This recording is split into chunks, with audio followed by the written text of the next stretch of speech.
Hi Precalc. So today in class we talked about rational expressions and fractional expressions, and just as a reminder, the distinction between the two. Fractional expression is the quotient of two algebraic expressions. So basically we have an expression on top with some variables in it and an expression on bottom. You can have square roots and squareds. Anytime you have variables on both sides, it's a fractional expression. And then a rational expression is actually a subset or a special kind of fractional expression. And it's where the numerator and the denominator are polynomials. Remember, a polynomial has to have real numbered integer exponents and real coefficients. So these are all examples of one polynomial on top of another. So these are all rational expressions. And then today in class we looked at finding the domain of an algebraic expression. And so the domain, if you recall, are the inputs, the things that we can plug in that give us real outputs. So for instance, if I look at this first problem, example 1a, I've got 2x squared plus 3x minus 1, which is a polynomial.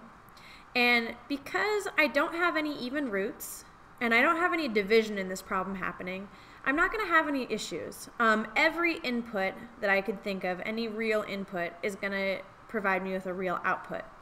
Now, one way that you can tell if you were unsure on a problem is if I look at my calculator and I go into my y equals and I plug in this polynomial. So 2x squared plus 3x minus 1. And then I go into my table. In my table, for every input, for every x value, I'm getting a real output. There's a number there that's an actual output, and there are no holes. Additionally, if I were to graph it, so I just hit zoom and 6 to go to a standard graphing window, I see that it's a parabola, and I know parabolas are nice smooth curves. They don't have any holes, they don't have any asymptotes, and they go on and on forever. This one is increasing infinitely, and so that would tell me that the domain is all real numbers. Now, the way to say all real numbers in interval notation is to say from negative to infinity, which is usually shorter than writing out all real numbers. For the second example, if you have a rational expression, then this thing on the bottom, this polynomial on the bottom, can't be equal to 0 because we know that we can't divide by 0. And so if I factor it, now negative 2 times negative 3 really does give me a plus 6, and they add up to negative 5, so this is just the factored form here in purple. If I factor it out, then each one of these individual factors cannot equal 0.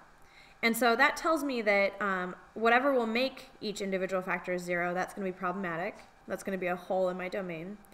And so 2 would make this one 0, 3 would make this binomial 0, and so that means that 2 and 3 are not a part of the domain. X can't be 2 and x can't be 3. The way I'd write that in interval notation is negative infinity up to 2, and then 2 to 3, and then 3 to infinity. And the reason I'm writing it this way is because on a number line, I would have an open circle at 2 and an open circle at 3, but everything else on the number line is an okay input. They're a part of the domain. And so I need 3 pieces of interval notation to represent all of the numbers that I can actually plug in. Now, going back to the graphing calculator to just see what this looks like as a tool, I would have x divided by x squared minus 5x plus 6. I need to put parentheses around the bottom part, the denominator of this fraction, to tell the calculator that all of this polynomial is in the denominator. And then when I go to my table, you'll notice if I scroll back into the positive integers that 2 and 3 are errors. And so this would indicate to you, without having to actually do any algebra, that these are errors, they're not part of the domain. And then you would also see, if you graph this, let's take a second that we're getting vertical asymptotes at x equals 2 and x equals 3. Recall from last year that vertical asymptotes are places where you have errors in the domain. And then the last example for these notes,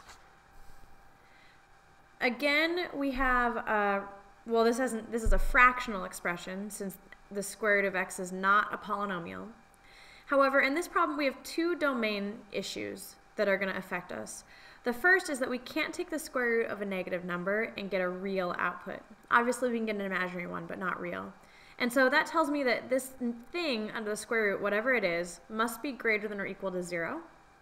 So that's going to be one domain issue. And we also in this problem have division, and we know we can't divide by 0, so that tells us that x can't equal 5. So in terms of the interval notation for the domain, we would say the domain of this problem is greater than 0, so we would say 0 to 5. And then we would union that with 5 to infinity. What this is doing is ignoring all of the negative numbers and also cutting out 5, because 5 would be an error. And again, you can see this on the graphing calculator. If I plug in the square root of x divided by, oops, let me close that parenthesis, divided by x minus 5, when I graph this, you would see that the graph only occurs in places greater than 0, and then there's a vertical asymptote at 5. And then you could also see that in the table that any of the negative numbers are giving you errors. 0 is the first number that works, and then that you also get an error at 5. So there's a couple different ways that you can identify the domain. You should be able to do it in each of the ways, but they should all match, and they should all sort of use it as a way to check your work. All right, thank you, and I will see you tomorrow.